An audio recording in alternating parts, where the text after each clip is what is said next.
Welcome to meeting నేను ప్రసాద్. తెలంగాణలో ఏం జరుగుతుంది? అధికార పార్టీని ప్రతిపక్షము ప్రశ్నించినందుకే మా మీద కేసులు పెడుతున్నారు. సిట్ అనే పేరుతోని దాదాపుగా హరీష్ రావుకి నోటీసులు ఇచ్చి 7 గంటల పాటు విచారణ జరిపించారు. అసలు నేనేం మాట్లాడాను, ఎందుకు సిట్ అనే పేరుతోని నన్ను ఈ రోజు విచారణ వినిపించారంటే హరీష్ రావు ఆవేశంగా మీడియా సమావేశంలో రేవంత్ రెడ్డి గారికి అధికార పార్టీకి సవాల్ విసిరారు. నిజంగా అధికార పార్టీని మేము ప్రశ్నించినందుకే మా మీద అక్రమ కేసులు పెడుతున్నారా? ఇలా అయితే ప్రభుత్వం కొనసాగడం కష్టం. మేము కూడా గతంలో పాలించడం, ప్రభుత్వాన్ని నడిపించడం, 10 ఏళ్ల పాటు ఎవరికి ఏ ప్రాబ్లం లేకుండా చూసుకున్నాం. ఇలా మేము ప్రతిపక్ష హోదాలో ప్రభుత్వాన్ని క్వశ్చన్ చేస్తే అక్రమ అరెస్టులను సిట్ అనే పేరుతోని అసలు ఏమీ లేని దానికోసం 7 గంటల పాటు విచారణ జరిపించారు. అయినా కూడా నేను సంతోషంగా ప్రభుత్వానికి, పోలీస్ శాఖ వారికి, సిబిఐ వారికి నేను సహకరించాను. ఎందుకు రేవంత్ రెడ్డి గారు పదే పదే అక్రమ అరెస్టులను తెరలేపుతున్నారు? ఈ సాంప్రదాయం మంచిది కాదని హరీష్ రావు గారు చాలా ఘాటుగా అధికార పార్టీ పక్షాన్ని ప్రశ్నించాడు. ఎందుకు సింగరేణి బొగ్గు గనుల మీద మాట్లాడారు?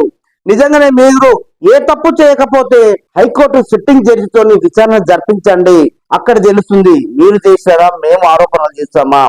తప్పు మాదైతే మేము ప్రభుత్వం కావచ్చు, పోలీస్ శాఖ వారు కావచ్చు, ఎలాంటి శిక్షలకైనా మేము సిద్ధంగా ఉన్నాము. ఎందుకు నిజంగా ప్రశ్నించినందుకైనా వీళ్ళ మీద అక్రమ కేసులు పెడుతున్నారు ప్రభుత్వాన్ని ప్రశ్నించారు హరీష్ రావు గారు.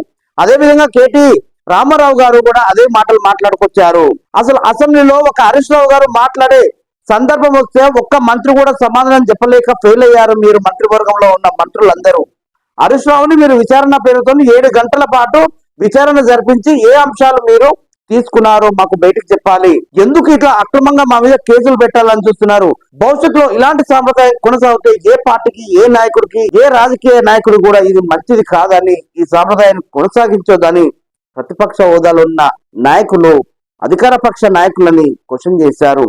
చూడాలి ఇలాంటి ఆరోపణలతో ప్రభుత్వం ఎలా ఎదుర్కొంటుంది, ఇలాంటి ఆరోపణలతో, ఇలాంటి విచారణ పేరుతో ప్రతిపక్ష నాయకులు ఎలా ప్రభుత్వాన్ని ఎదుర్కొంటారో చూడాలి. చూస్తూనే ఉండండి మీటింగ్ నేను ప్రసాద్.